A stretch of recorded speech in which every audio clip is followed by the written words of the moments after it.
We struck out late in the afternoon and caught two rides before dark, short ones, the two of them getting us only about 20 miles from Baton Rouge. Then a truck driver picked us up and drove us nearly 50 miles farther north.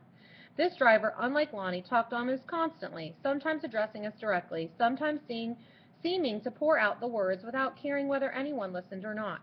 Over and over he talked about the rising mood of anger among the people, the feeling among the jobless and the starving that they must rise against men in high office who could so mismanage a country's economy as to bring us to what we were living through. There's going to be a turning point. There's got to be a turning point in the history of this country, he said, his voice growing louder and louder.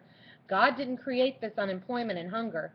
Throw it in their teeth if they tell you that. This misery has been created by men, and the men who made this are going to be faced with their work. You wait. They're going to be faced with their evil. His voice suddenly broke. We listened in embarrassed silence as he tried to talk in a voice that choked over his words. There's going to be a change, I tell you, or the men that created these times are not going to be around to see the change that comes after them. When he stopped his truck and told us he could carry us no farther, he put his hand heavily on my shoulder.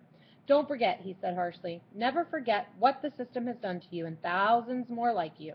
You are the kids with life in front of you. Don't forget for 1 minute that the system has sacrificed the kids of your generation, you and my kids and starving kids all over the nation.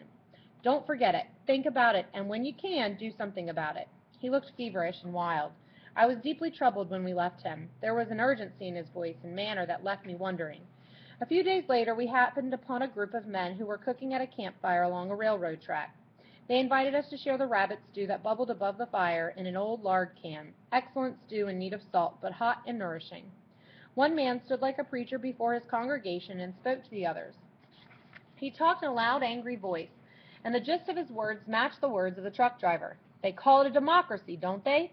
People starve, people freeze, people tear their hearts out, but they're living in a democracy, and that's enough, isn't it? It's unthinkable, isn't it, to want anything more than a democracy, even if under a democracy you're starved and frozen and beaten into the ground. It's unthinkable, is it?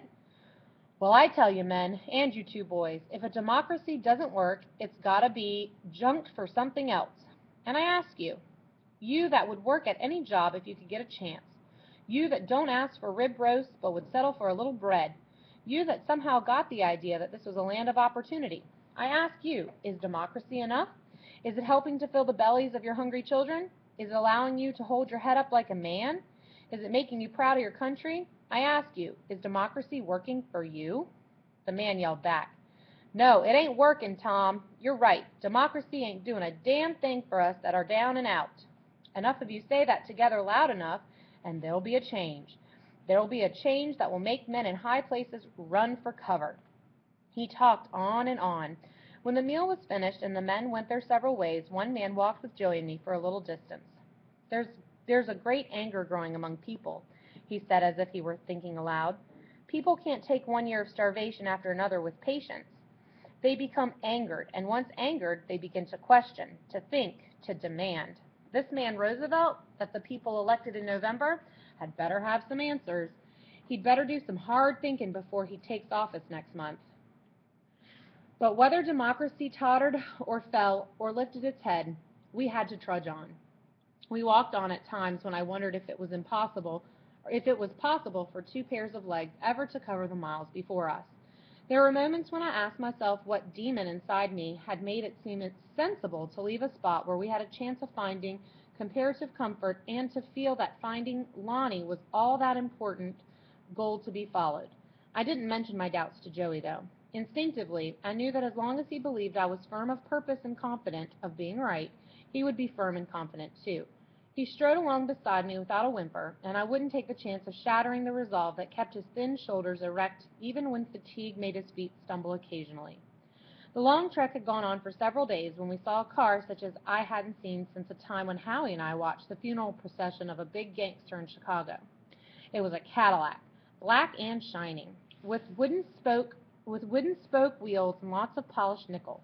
It sounded contented and well cared for as it sped along the highway.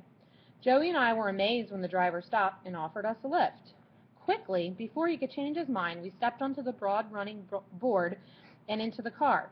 Joey settled in the back, and I sat on the huge front seat, which was upholstered with fabric as soft as a rich woman's dress. The driver was a very young man, not more than 3 or 4 years older than I was. He was a pink, rather fat fellow with a face that looked somewhat like that of an overgrown baby. He introduced himself as Charlie and added that we were not to bother about his last name. He told us slyly that the car was a special job, that it cost a cool $7,000 after it had been fitted with certain little gadgets. It didn't take long to discover that Charlie needed an audience for his boasts. However, he was kind enough in his way, and the comfort of his car made our tired legs tingle with relief. Guys in my job can't talk too much, he told us with an important set of his shoulders. Maybe you've heard of gents ending up stuffed into the trunk of some standard automobile? Well, that could be me, little brothers, so don't ask me any questions because I won't answer them. I know my job too well to run off at the mouth. We hadn't really intended to ask him any questions.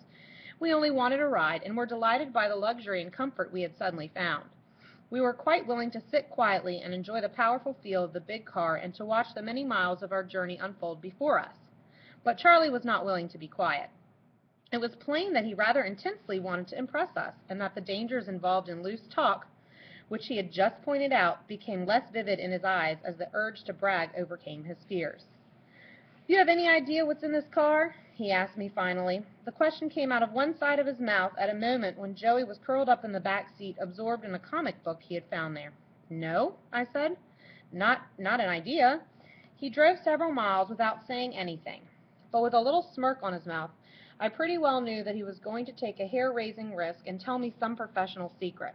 It was evident that he was like some little kid getting stuffed into the trunk of a car by unhappy employers. Could happen to some other fellow. Certainly it couldn't possibly happen to him.